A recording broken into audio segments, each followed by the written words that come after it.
Европын албаа хөрөнгийн зах зээлээс 105 тэрбум Америк долларыг босгож Украинд тусламж үзүүлнэ.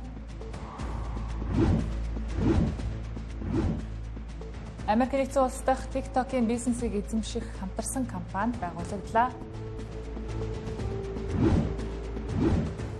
Америк нэгдсэн улсын 11-р сарын инфляц 2.7% таглалаа.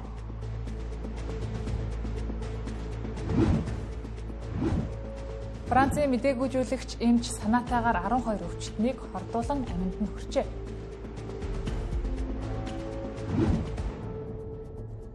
Хөтөлбөрийн хэсэгт та бүхэндээ гадаад мэдээг хүргэх гэж байна. Анхаарлаа хандуулна уу?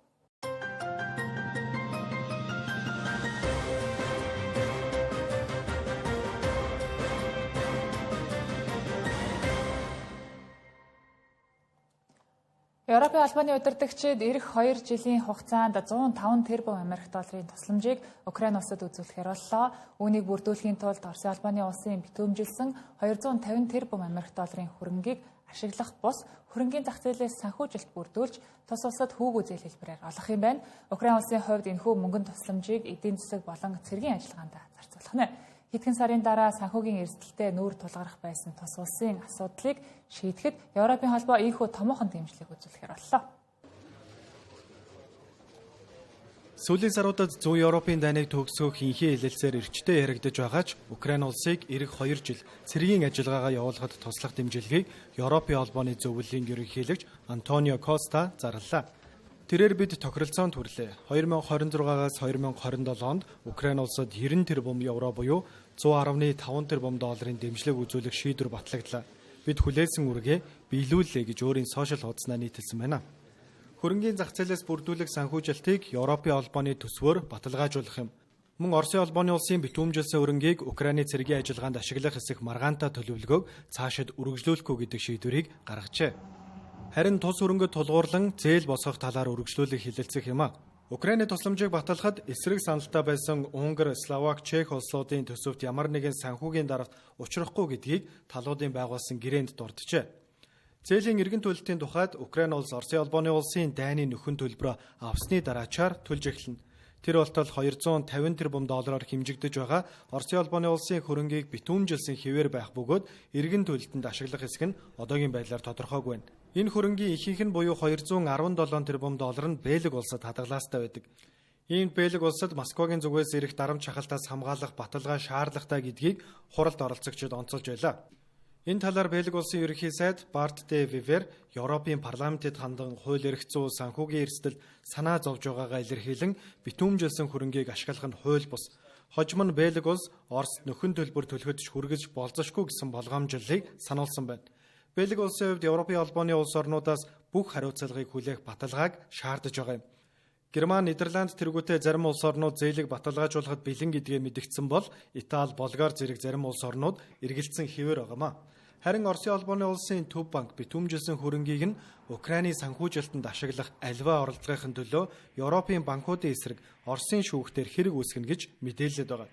Үүнээс гадна Америк нэгдсэн улс болон Оросын албаны улсын албан тушаалтнууд энэ 7 хоногийн амралтын өдрүүдээр Майамид уулзгаар болжээ. Кремлийн төлөөлөгч Кирилл Димитров, Трампын тусгай төлөөлөгч Стив Витков болон Жаред Кушнер нар уулзалтанд оролцсноо.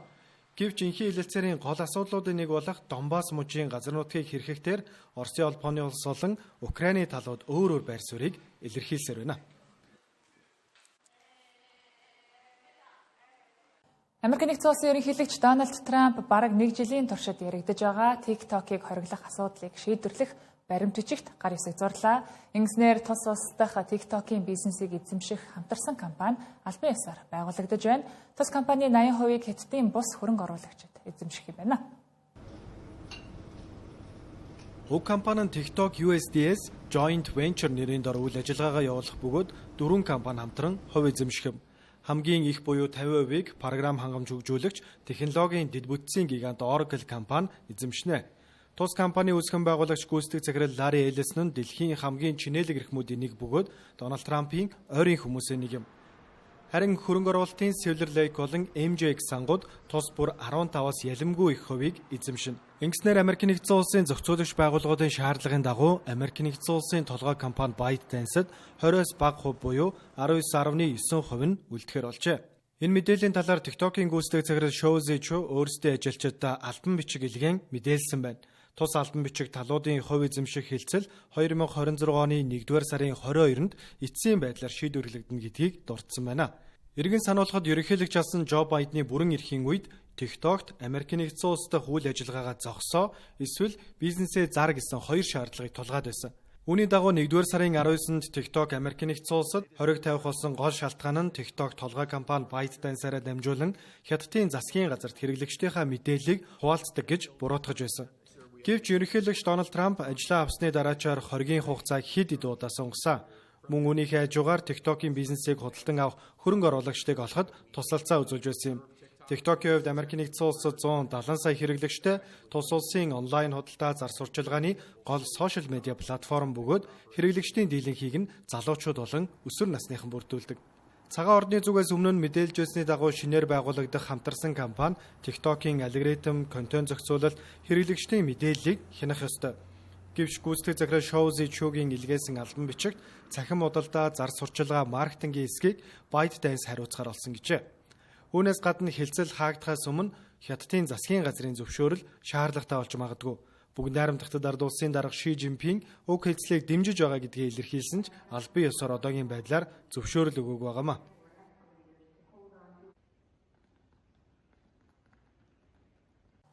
Улаанбаатарын цагаар өчигдөр шөнө эдийн засгаараа тэргүүлэгч орнуудын макро эдийн засгийн гол үзүүлэлтүүд танилцуулагдлаа. Америкийн нэгдсэн улс түүхэн дэх хамгийн урт хугацааны засгийн газрын төр зогсолтын дараа танилцуулагдсан 11-р сарын инфляц хүлээлтээс доогуур буюу 2.7%-тай гарлаа.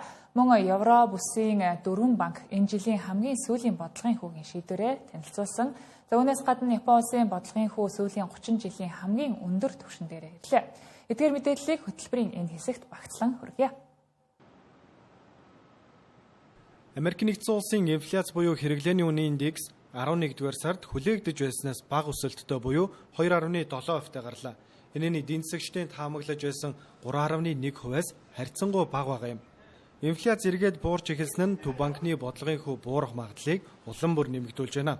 Энэ удаагийн хэрэглээний үнийн индексийн тайлан мэдээ нь Америкийн нэгдсэн улсын засгийн газрын төр зогсолтын үеийн макро үзүүлэлт гэдгээр онцлог.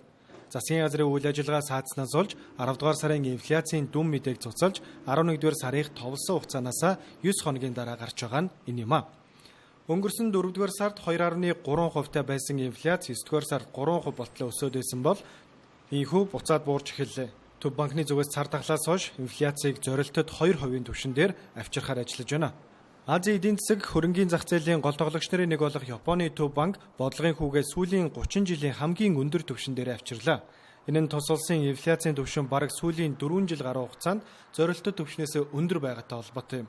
11-р сарын инфляцийн түвшин гэхэд 2.9%-тай гарчээ. Ийхүү Японы Төв банк бодлогын хүүгээ 25 суурь нэгжээр нэмэгдүүлж 0.75% болголоо. Хамгийн сүүлд 1995 онд энэ түвшинд ирж байжээ. Евро бүсийн 4 Төв банк 2025 оны хамгийн сүүлийн мөнгөний бодлогын шийдвэрээ танилцууллаа. Европын Төв банк мөнгөний бодлогын хүүгээ хэвээр үлдээхээр олжээ. Тус банкны зүгээс Евро бүсэд инфляц ирэх жилүүдэд 2% түвшнөө хадгална гэж тооцоолжээ. Харин 2026 оны эдийн засгийн өсөлтийн хүлээлтээр 1.2% болгосон байна. Норвеги улсын Төв банк мөнгөний бодлогын хүүгээ 4% дээр хэвээр хадгалах шийдвэрээ гаргалаа. Эдийн засгчдын таамаглаж байгаагаар 2026 оны 100 хүртэл бодлогын хүүгээ бууруулах магадлал бага байгаамаа.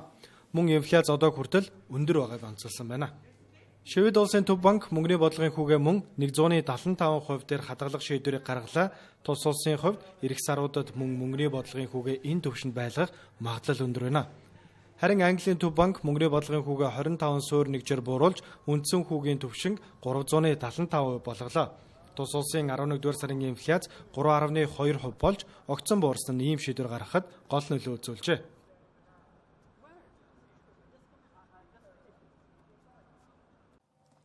Франц улсын Дуб мужийн Ассизийн эрүүгийн хэргийн шүүхээс унтуулгын мэдээгүйжүүлэгч эмч Фредерик Пешег санаатаагаар өвчтөн хордуулж амь насанд нь хүрсэн хэрэгтгийн буруутай гэж үзэн бүх насаар нь хорих ялганаачээ. Ийхүү 30 өвчтнийг хордуулж 12 өвчтнийг хөнөөсөн хэргийн 3 сар гаруй үргэлжилсэн шүүх хурал өчигдөр өндөрлөлөө.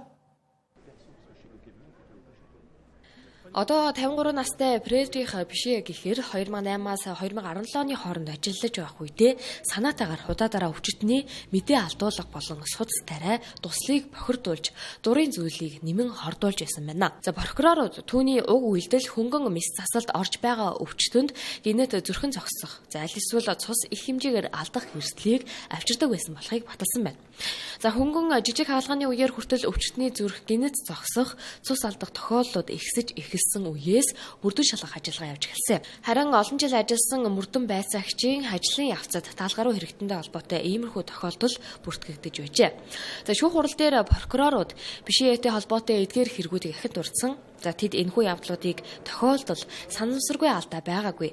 Харин зориултаар хүний амь насанд занал хийсэн үйлдэл байсан гэж дүнсэн юм а. Учир нь Пише өвчтөнд мис заслын өмнө мэдээ алдуулах судас тариа хийх үедээ кали адреналин цус шингэлэгч зэргийг нууцаар нэмж тарьдаг байж.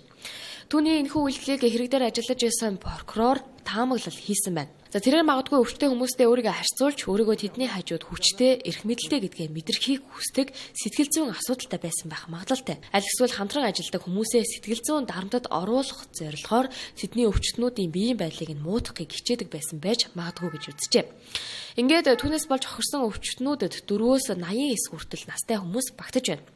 4 настай Теди хүү 2016 онд гүйсэн бочирхан хаалганы үеэр зүрх нь 2 удаа зогсож, мис заслын эмч нарын ачаар хаврагдсан боловч удаан үлдэх сөрөг нөлөө ихтэй үлджээ.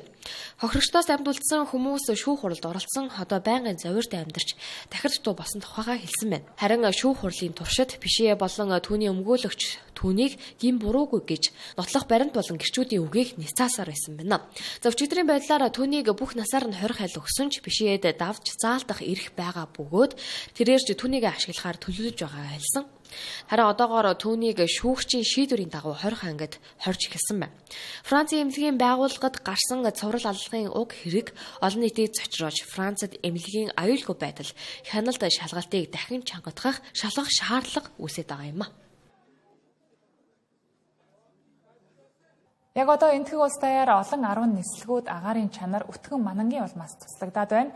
Тэнгэр телевизийн сэтгүүлч инх болгон энэтхэг улсын Одеша мужид дахь онгоцны буудлаас шууд дамжуулан мэдээлэл хүргэнэ. За сайн байцгаана үзэгчдээ. Сэтгүүлч их болон миний би яг одоо энэтхэг улсын Одеша мужийн Бабанашвар хотоос та бүхэн мэдээлэл хүргэж байна. За яг одоогийн байдлаар энэтхэг улсын хойд бус нутгаар өтгөн манан татаж үзэгдэх орчин саацны улмаас зөвхөн агаарын бохирдлын улмаас за өдөртөөлөхэд 27 гаруй нислэгүүд яг одоо туслагдсан байдалтай байна. За нөхцөл байдал цаашдаа ч гэсэн үргэлжилнэ гэсэн сэрэмжлүүлгүүдийг томоохон авиакомпаниуд өгч байгаа. Дамон Нью Дели хотын агаарын чанарын индекс яг одоо 300-аас дээш давсан байдалтайгаа нөрөө зөвхөн нислэгүүд туслагдах гэгээс гадна хотын оршин суугчдын эрүүл мэндэд ноцтой хохирол дагуулж байна. Энэтхэгийн хойд хэсгийн Дели хотын орчимд тогтсон өтгөн манан нислэгийн үйл ажиллагаанд цаад учруулж Индира Гандигийн нэрэмжит олон улсын нисэх онгоцны буудалд өнөөдрийн 15 цагийн байдлаар 79 нислэг цуслагдж 230 гаруй нислэг хойшлогдоод байна гэж халбарынхан мэдээлжээ. За тус улсын иргэний нисхийн ам манантай холбоотой саатал, цуцлалт, бүс нутаг даяар үргэлжлэх магадлалтайг анхааруулж зорчигчдыг нислэгийн мэдээллийг урьдчилан шалгаж бэлтгэлтэй байхыг зөвлөсөн байна. Индиго болон бусад томоохон агаарын тээврийн компаниуд аюулгүй байдлыг хангах үүднээс бага харагдцын гормын дагуу нислэгүүдийг гүйцэтгэж байгаагаа мэдэгджээ. Харин нислэг нь зутлагдсан зорчигчдод буцаа олголтоо бүрэн авах боломж, за аль эсвэл үнэгүй дахин нислэг захиалах сонголтуудыг олгож байгаа юм байна.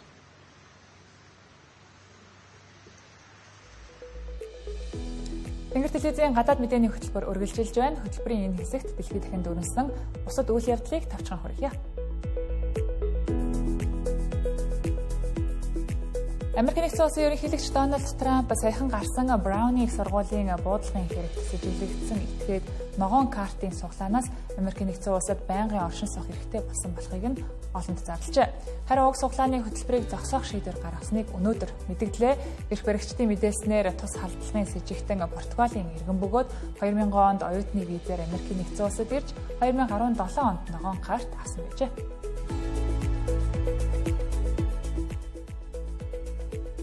Финлянд улсын 2025 оны мисс Сара Зяфцэ нүдээ гараараа татан онилгож хятад хүнтэй хооллож байна гэсэн тайлбартай зураг авахулсан нь арьс өнгө гарал усаагаар ялгарлан доромжилсан гэж шүүмжлэлт өртөөд байна. Уг зураг цахим сүлжээнд хурдацтай тархаж Финляндийн улс төрчдөөс хүртэл шүүмжлэл аваад байсан юм. Харин өнгөрсөн 7 хоногт Зяфцэгээс мисс Финляндийн титмийг нь хуран авсан бөгөөд тэрээр уучлалт гуйж уг зургийг найз нь мэдсэн хэнийг ч доромжлох санаа байгаагүй гэдгээ илэрхийлжээ.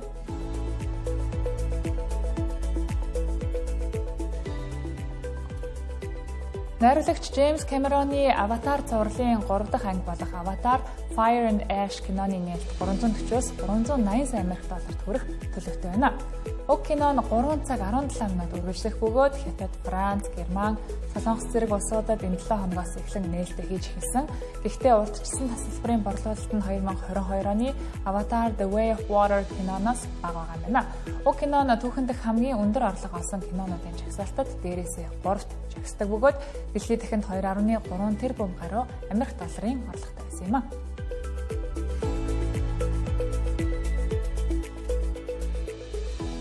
Ром хотын археологчид манай эртний 2 дугаар зуунд ойролцоогоор 1840 жилийн өмнө баригдсан Марк Аврелийн багныг цэвэрлэхэд лазерын технологи ашиглаж олон 10 жилийн турш хоримтлагдсан бохирдол өнгөрийг баган дээрээс гантик фризер салган арилгаж байна. Манай эртний 180 оны орчимд сэлэгдсэн уг баг нь Ромын эзэнт гүрний тулаанууд болон тухайн үеийн ажиндэрлыг шингээсэн 2000 гаруй хүний дүрийг багтаасан гэдэг байна.